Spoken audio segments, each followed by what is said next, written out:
O assunto de Andreasa, mais uma vez, são os últimos movimentos a respeito do Fundeb. Bom dia, Andreasa.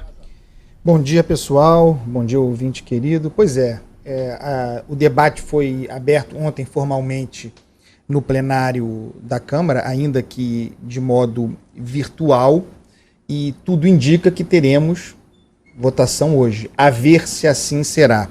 O encaminhamento precisa ser tratado a partir do fato de o governo ter entrado somente agora numa discussão, num debate que já tem, alguns dizem 5 anos, mas certamente mais de 3, para que se chegasse até esse bom projeto relatado pela professora Dorinha.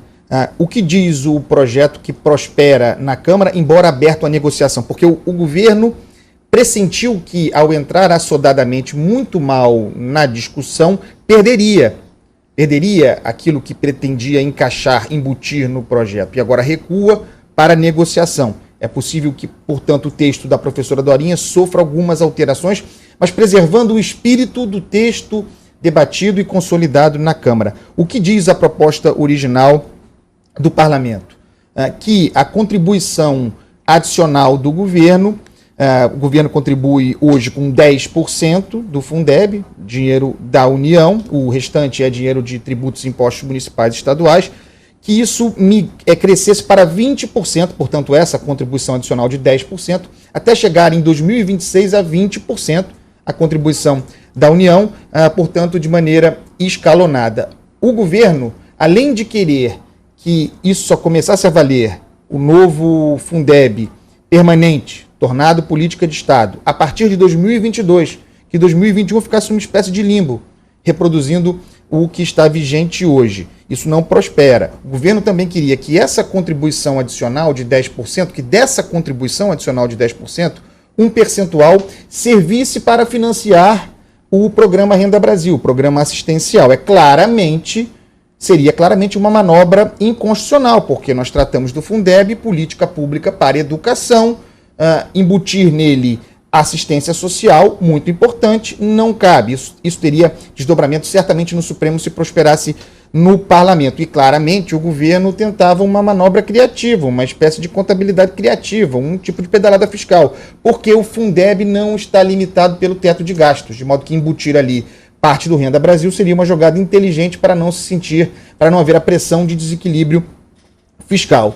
Então, o governo sentiu que não prosperaria, a reação foi muito grande no parlamento, e aí se costura, a partir de gestões do ministro Ramos, que está na frigideira, daí porque já promete abrir novamente os cofres para abastecer, para agradar parlamentares. A partir dessa costura do ministro Ramos, se propõe que, em vez de 20%, se chegue a 23%, portanto, a contribuição do adicional da União seria de 13%, ao longo dos anos até 2026, mas que desses 13%, 5% seriam, aí sim, para aplicar na criação de vagas na educação infantil. Não é, segundo o parlamento defende e reage, não é vagas para vouchers para educação privada, para criação de vagas em rede privada, aquilo a que o Megali fez referência mais cedo, o perigo de um novo ProUni, que nós vimos no que deu em boa medida. Não, o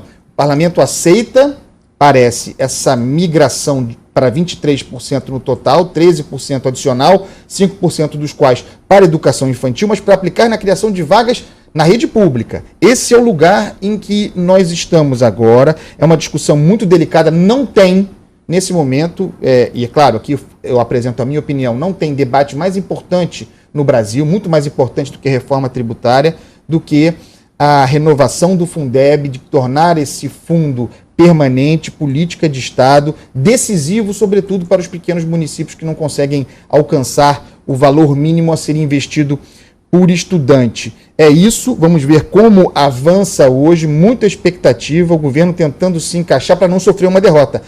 O ajuste do discurso do governo, a entrada do general Ramos na parada, é para que o governo não sofresse uma derrota. Então agora se compõe um texto intermediário que significa que será atendido, tudo indica, repito, o pleito da Câmara. Agora, isso tudo, pessoal, ainda precisa ser avalizado pelo ministro Paulo Guedes, porque tudo mais constante Parece que essa negociação de ontem foi feita entre o Planalto, na figura do general Ramos, e as lideranças do parlamento, inclusive o presidente da Câmara, Rodrigo Maia, sem ainda o aval do Paulo Guedes, que queria aquela migração de 10% para 20%, tudo bem, com uma parte para o Renda Brasil e só a partir de 2022. Pode ser que o governo não perca, mas Paulo Guedes parece que perderá.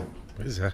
E a gente fica na expectativa para as discussões em Brasília. Tenho a impressão que a Andreasa voltará ainda hoje à nossa programação. Portanto, bom trabalho, Andreasa. Um beijo, até amanhã. Beijo, pessoal. Beijo, até.